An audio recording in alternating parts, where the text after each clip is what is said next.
Bismillahirrahmanirrahim. Assalamualaikum warahmatullahi wabarakatuh. Sebagaimana yang telah dijadualkan oleh sekolah, pada kesempatan ini pelajaran kita adalah mazahib. Materi kita selanjutnya yaitu tentang berkumur-kumur dan istinsyak dalam wuduk. Di sini terdapat perbezaan pendapat ulama fikih nanti. Namun sebelumnya akan kita ulang sedikit pelajaran kita sebelumnya terkait tentang hukum membasuh tangan sebelum memasukkannya ke dalam bejana wuduk.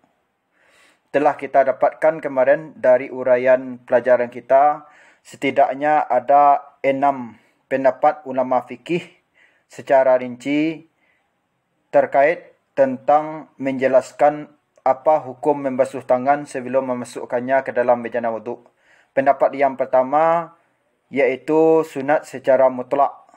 Sunat secara mutlak alasannya karena Nabi tetap mengerjakan membasuh tangan itu sebelum memasukkannya ke dalam bejana wuduk, sebelum melakukan wuduk.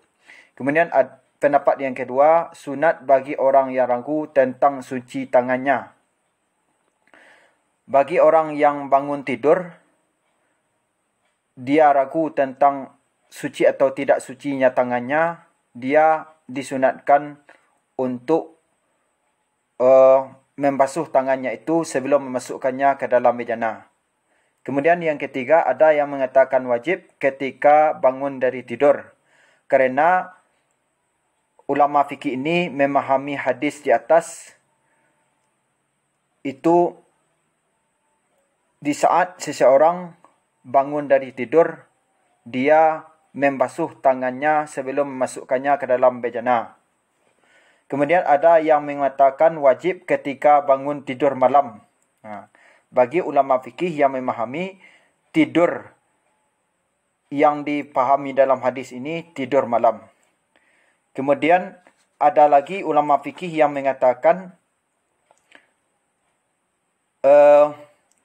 membasuh tangan sebelum memasukkan ke dalam bejana wuduk itu, kalau tidak ada ilat yang mewajibkannya, berarti terkhusus untuk bangun tidur saja.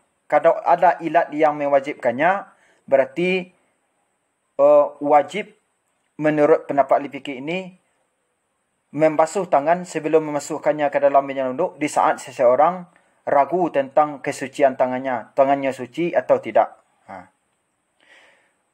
Kemudian ada lagi yang mengatakan, itu pendapat yang kelima ya, kalau hadis di atas dengan potongan ayat surah Al-Maidah ayat 6 kemarin, faksilu wujuhakum wa aydiakum, itu tidak mengalami pertentangan, maka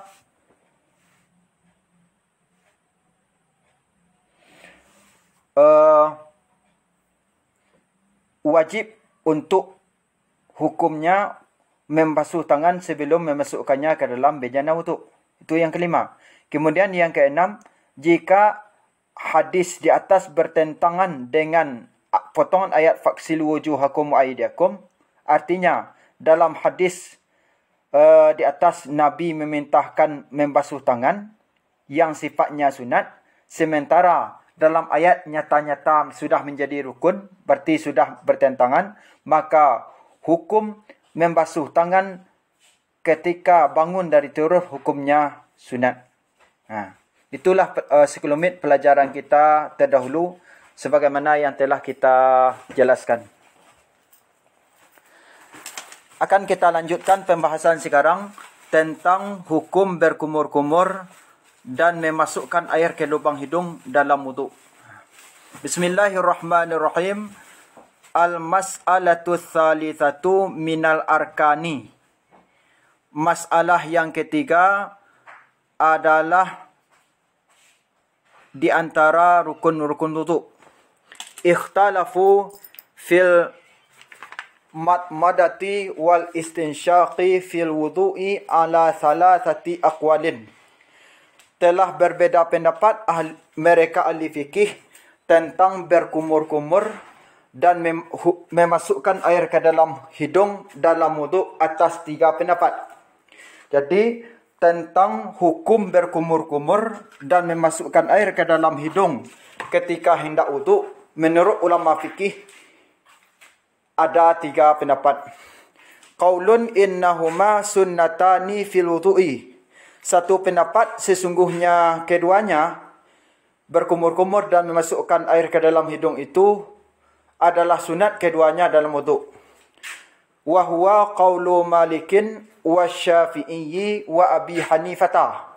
Dan dianya pendapat ini adalah pendapat Imam Malik dan pendapat Imam Syafi'i dan pendapat Imam Abu Hanifah. Dari 3 pendapat tadi, pendapat pertama mengatakan